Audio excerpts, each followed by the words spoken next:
El pasado jueves 3 de noviembre, el Estado peruano pidió perdón por primera vez a una persona trans.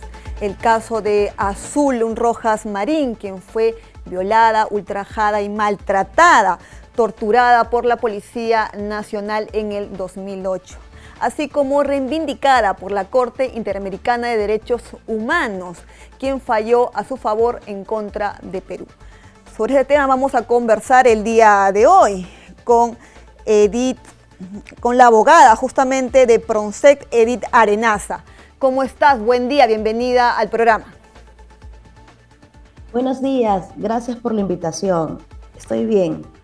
Bien, muchísimas gracias por estar aquí el día de hoy con nosotros. Vamos a conversar sobre este tema que nos ha llamado mucho la atención, ¿no? Sobre todo, ¿qué significado tiene este acto de perdón por parte del gobierno peruano y qué implicancias tiene este fallo de Azul Rojas Marín para otras mujeres trans? Claro que sí. En principio, recordar que es la primera vez que dentro de la vida republicana del país, el Estado peruano pide perdón a una integrante de la comunidad LGTBI, como es Azul Rojas Marín, una mujer trans, que fue víctima de violencia y tortura por parte de los agentes del Estado.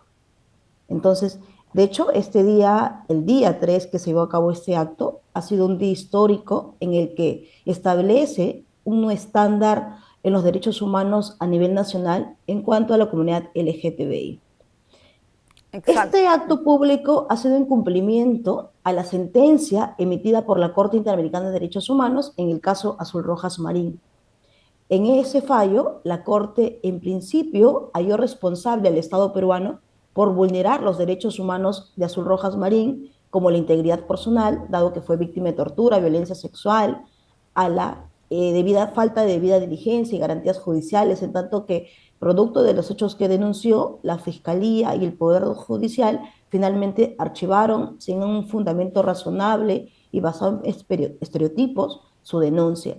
Okay, Además también, sí. Sí, me gustaría ahora sí traer en contexto para que los ciudadanos que nos están viendo recuerden, ¿no? ¿Qué pasó exactamente en el 2008? Si nos podrías comentar el detalle para que se pueda entender este tema, por favor.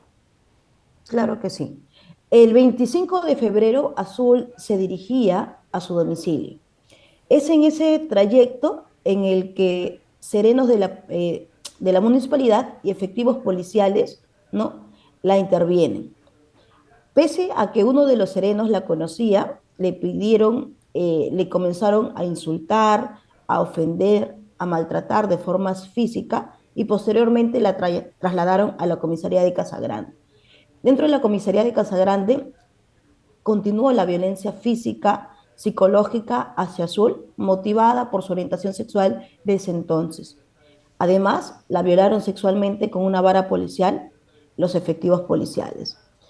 Ya al ser liberada Azul, después de más de 6 horas dentro de la comisaría, Azul intentó denunciar estos hechos. Sin embargo, la comisaría de Casagrande no le permitió interponer esta denuncia. Acudió a la fiscalía, tampoco tuvo éxito. Es a raíz de que Azul acude a la radio local de Casagrande, es que ella puede poner su denuncia en la fiscalía. Durante la investigación del caso, se tuvo comentarios por parte de la fiscal que investigaba el hecho, ¿no?, de que si tú eres homosexual, ¿cómo te voy a creer? Además, también había una serie de estereotipos durante la investigación cuando le practicaron el examen médico legal, el examen psicológico, entre otros, en que los peritos indagaban sobre los antecedentes sexuales de la víctima, así como el número de parejas, entre otros, hechos que no guardan relación con la investigación y que no contribuían de forma alguna con la verdad de los hechos. En ese sentido, la Corte también identificó que estas prácticas eran prácticas que respondían a prejuicios y estereotipos contra la comunidad LGTBI. Posteriormente, pese a que la Fiscalía formalizó la denuncia penal contra los efectivos policiales por los hechos de violencia sexual y abuso de autoridad contra Azul, finalmente ellos mismos solicitaron el archivamiento y el Poder Judicial archivó el caso. Perfecto. Ello basado en que no había credibilidad de la víctima por ser una persona LGTBI. Dieron más peso a que ella pudo haberse autolesionado, a que pese a que existían medios de prueba como certificados médicos legales, entre otros, eh, Azul haya sido torturada por parte de los agentes policiales. Sí, fue ultrajada, torturada, incluso ella señaló que su país le había dado la espalda, por eso que se presentaron este alegato. Entonces ahí quiero que me menciones cuál fue el alegato que se presentó y que permitió que se hiciera justicia. Sí, es en estas circunstancias que Azul no tiene justicia a nivel interna, que sometemos el caso a nivel internacional ante la Comisión Interamericana de Derechos Humanos, porque el Estado, no solamente a través de los agentes estatales como la Policía Nacional del Perú, Serenazgo, dañaron su integridad, lesionaron sus derechos humanos a la no tortura, ¿no? A la discriminación, y a la vez, al archivar el Poder Judicial el caso sin ningún fundamento razonable, sino basado en estereotipos, es que se violó su derecho humano a la falta de garantías judiciales. En ese sentido, este caso fue sometido a la Comisión Interamericana emitió un informe de fondo en el que determinó que se habían vulnerado los derechos humanos hacia Azul, y después, posteriormente, se sometió el caso a la Corte Interamericana de Derechos Humanos.